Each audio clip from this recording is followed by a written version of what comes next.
নমস্কার, আমি ঋষিকেশ দেবগুপ্ত অফিসিয়ালে আপনাদেরকে স্বাগত।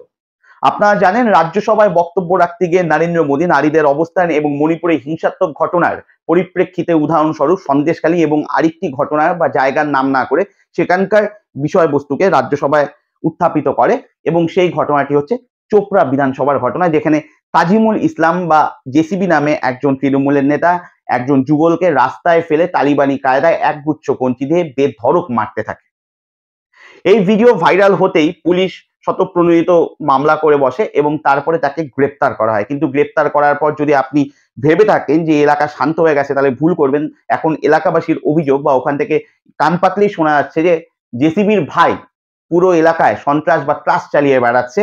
যারা যারা ভিডিও ভাইরাল করেছে, যার জন্য তার ভাইয়ের এই পরিণতি, তাদেরকে সে দেখে নেবে, তাদেরকে শাসানো হচ্ছে, কয়েকজনকে মারাও হয়েছে বলে এরকম অভিযোগ। এই তাজমুল হক বা জেসিবির এই কীর্তি আগেরও ছিল। সে এর আগেও আগ্নেয়াস্ত্র বা বিভিন্ন খুনের অভিযোগ তার নামে রয়েছে। এর আগেও নাকি সে দু একবার জেল খেটেছে।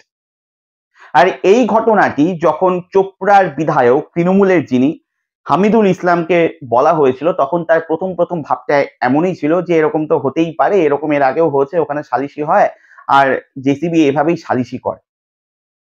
সে নীতি পুলিশের একটা ভাব ওখানে গ্রহণ করেছিল। পরবর্তীতে যখন বিষয়টা নিয়ে তীব্র সমালোচনা শুরু হয়, মমতা ব্যানার্জি তাকে ফোন করে ধমক টমক দেওয়ার পর ওখানকার জেলা নেতৃত্ব তার কাছে শোকজ লেটার ধরিয়ে দেয় কারণ দর্শানোর জন্য। এই হয় এবং সে কিছুটা কোণঠাসা হয়েছে বা এখন চুপ করেছে। এবার প্রশ্ন, এই যে সালিশি, এই সালিশি তো আজকের থেকে নয়, এটা দীর্ঘদিন আগের থেকে, স্বাধীনতার আগের থেকে। যখন ওই সাউকার শ্রেণীর আবিষ্কার হয়েছিল বা আবির্ভাব হয়েছিল ভারতবর্ষে, যখন তারা মানে খুব উচ্চ পর্যায়ের সুদে ঋণ দিত, চড়া সুদে, এবং ঋণ যখন কৃষকরা দিতে পারতেন না তখন তাদের জমি কেড়ে নেওয়া হতো বা ওই সুদের টাকা চক্রবৃদ্ধি হারে বেড়ে যেত। সেই সময়টা তো গ্রামের গণ্যমান্য ব্যক্তিরা বসতেন, সালিশি করতেন, কিছু একটা সমাধান হতো যাতে কৃষকটা কোনো মতে বেঁচে যায় বা খেয়ে পড়ে বেঁচে থাকে। বামফ্রন্টের আমলেও ছিল। পঞ্চায়েতি রাজ যখন হয় তখন পঞ্চায়েতরা এই সালিশিগুলো করতো এবং এই সালিশি কেবলমাত্র মানে বামফ্রন্ট বা ইতিহাস না, এটা চিরাচরিত একটা ব্যাপার। কোনো সময় চণ্ডী মণ্ডপে, কোনো গ্রামে বট গাছের নিচে, কোনো সময় পঞ্চায়েতের বাড়িতে, কোনো সময় কাউন্সিলরের বাড়িতে, কোনো ক্লাব গৃহে, এসব চলছে। হঠাৎ করে সালিশির এই পরিণতি কেন হলো? অনেকে বলতে পারেন যে বামফ্রন্টের আমলে পঞ্চায়েতি রাজ যখন কায়েম হলো তখন একদলীয় শাসনতন্ত্র প্রতিষ্ঠা করার জন্য পঞ্চায়েত এভাবে বিভিন্ন জায়গায় নাক গলানো শুরু করলো তারপর থেকে।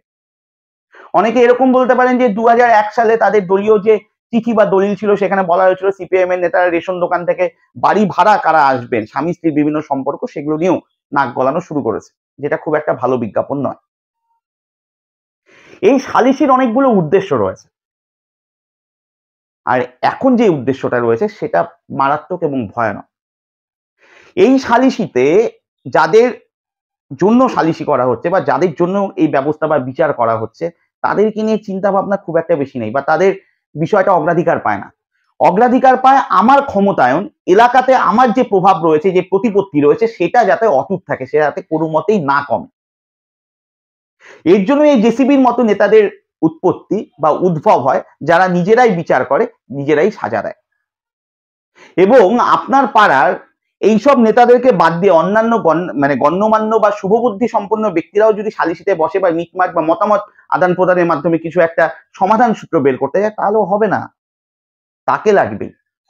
কেননা তার প্রভাবটা একটা বড় বিষয় বা বড় জায়গা, তাকে বলতে লাগবেই।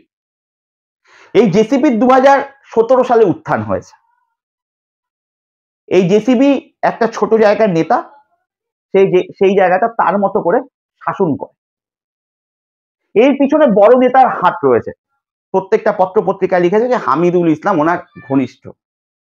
এই বড় বড় যে নেতারা রয়েছে, এই বড় বড় নেতাদের হয়ে এরা একটাই কাজ করে, সেটা হলো ভোটের সময় বা বিভিন্ন কাজে তাদের উত্থানের জন্য, তাদের উপরে ওঠার জন্য যেই বাধা বিঘ্নগুলো সামনে আসে, এই জেসিবির মতো নেতারা সেগুলোকে উপড়ে ফেলে দেয় বা সরিয়ে দিয়ে পথটাকে প্রশস্ত করে দেয়।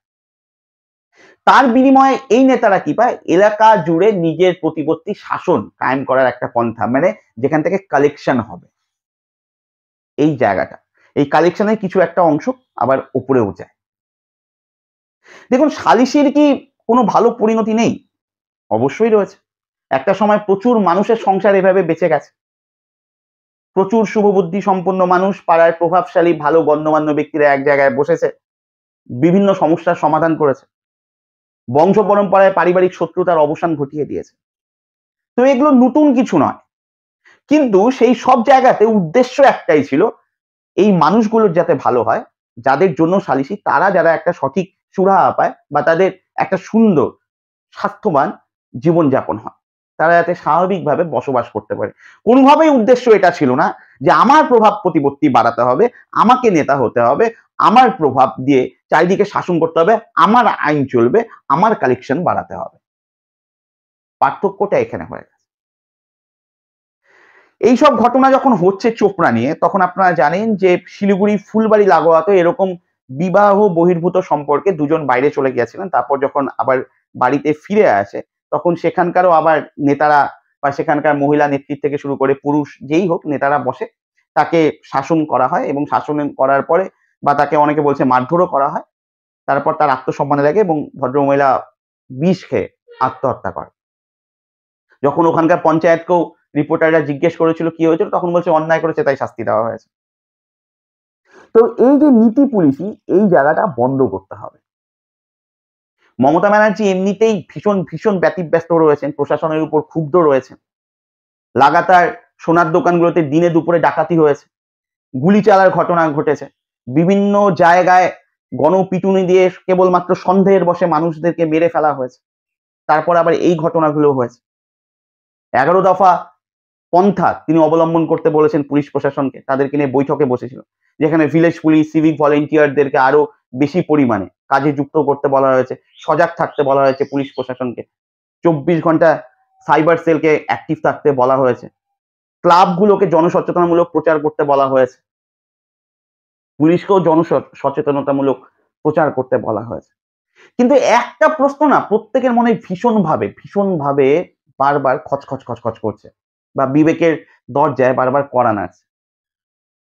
সেটা হলো এই 2024-এর লোকসভায় শহুরে মানুষরা যারা তৃণমূল কংগ্রেস থেকে মুখ ফিরিয়ে নিয়েছে, তারপরে মমতা ব্যানার্জি যেভাবে পৌরপিতা থেকে শুরু করে কাউন্সিলরদের, পুলিশ প্রশাসনকে, বিভিন্ন প্রশাসনিক কর্তাদেরকে প্রচন্ড পরিমাণে তিরস্কার করেছেন, ভর্ৎসনা করেছেন, পরিষ্কার দুর্নীতি হচ্ছে স্বীকার করে নিয়েছেন।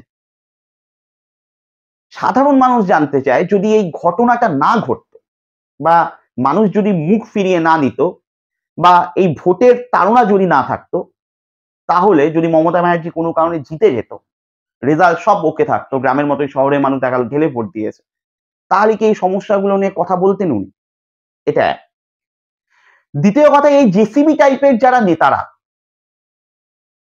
তাদের আজকে সালিসির এই ভিডিও ভাইরাল হয়েছে, তার জন্য তার বিরুদ্ধে মামলা হয়েছে। এর আগেও সে নাকি জেল খেটেছে।